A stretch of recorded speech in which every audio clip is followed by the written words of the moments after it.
Anniversary wedding. Wow! Congratulations!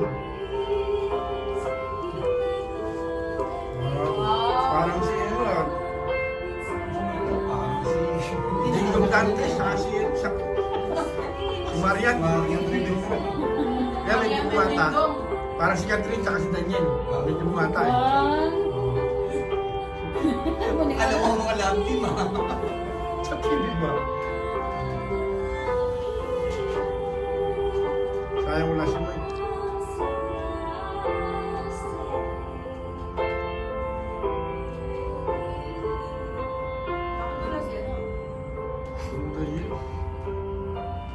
Ganda yun.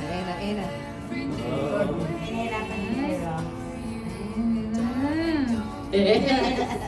Guys, ang cute niya.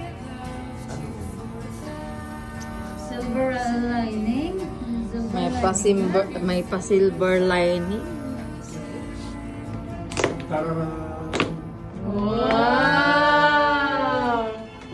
Taran!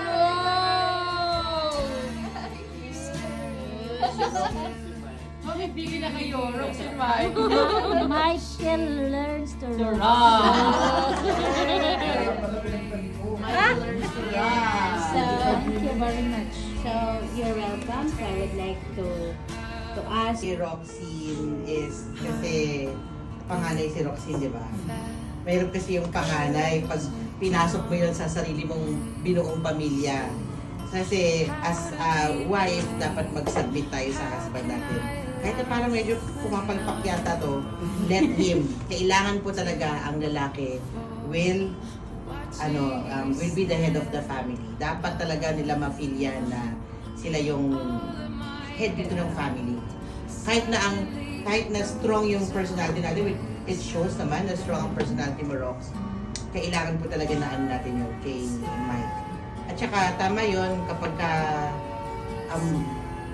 kung meron kayong kailangang ayusin, pag-usapan yun. Meron kasing not because we are from the church, lahat na lang sabihin mo from the church, di ba? Mamimili pa rin tayo ng kung sino ang pagsasabihan natin ng mga personal things about our mga pinagdadaanan. And lahat naman tayo nagdadaan sa ganyan mga pagsubok. Ang mahalaga is we will always go back to the basic, go back to the Bible, kung ano ang sinasabi sa salita ng Panginoon. So happy anniversary. And si Papa Resi raw baka merong advice. Dito ka ba, Flores? Hindi, basta ano man hindi nyo pagkaunawaan, kailangan nyo pag-usapan yung dalawa. At ano man yung dapat yung pag-usapan, kayo lang dalawa, wag na namin sabihin kahit kanino. As a family matter, as both of sa iyo at kay Mike, dapat mga lalo na minsan hindi kayo nagkakaroon ng tamang timing na dapat andun yung unawaan na siyempre may specific time naman na pagkakaroon ng Panginoon na talagang yung pag-uusapan ninyo yung dapat para sa inyong dalawa, ano ba ang nagiging future ninyo bilang isang mag-asawa. Kaya basta sabi nga, ang pagiging mag-asawa ay love triangle yan. Hindi yung dalawa lang kayo, love triangle. Hindi yung babae may lalaki, yung lalaki may babae, hindi. Yung love triangle ang pangatlo sa relasyon ninyo ng ating Panginoon. Kaya ang lahat ay nakukuha sa panalangin. Dahil bilang isang anak ng Diyos, ang ating panalangin ng number one sa ating relasyon. Kaya magpakatatag tayo kasi hindi naman perfect tayo eh. Ang perfecto ang ating Panginoon Jesucristo na siyang dapat nating lapitan. Kaya pakatatag kayo ng mga pagsubok na darating sa inyong mga relasyon. Dahil mahaba pang panahon. Ang mahaba pang lakbayin. Kaya sabi nga, unawaan ng bawat isa. Kung may galit yung isa, tumahimik ka muna. Pag natapos na, may nagawa ba ako? Sorry, kung kahit hindi ka nagawa, sorry na lang. Yes. The better way. Yes. Okay?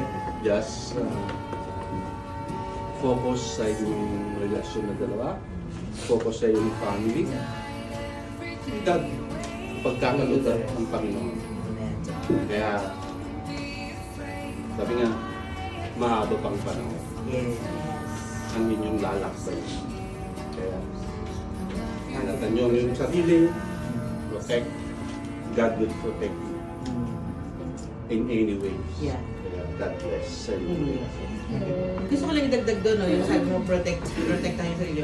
Protect each other. Yun yung ano, kasi kailangan, you protect him and he protects you. Yun yung dapat na importante. Kasi kayong dalawa yung dapat na magkakampi. Okay? So, let's pray. Salamat ka, Panginoon ko, kila Roxine and kay Mike na nagdidiwang po ng kanilang kalawang taon, Panginoon ko, bilang mag-asawa, Father God.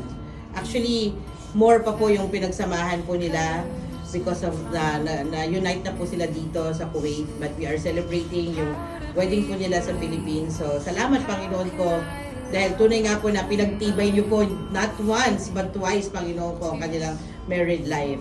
Hindi po yun aksidente, hinayaan niyo nga pong mangyari yun, Father God. So, I pray, Lord God, na patuloy po kayo maging sentro ng kanilang buhay.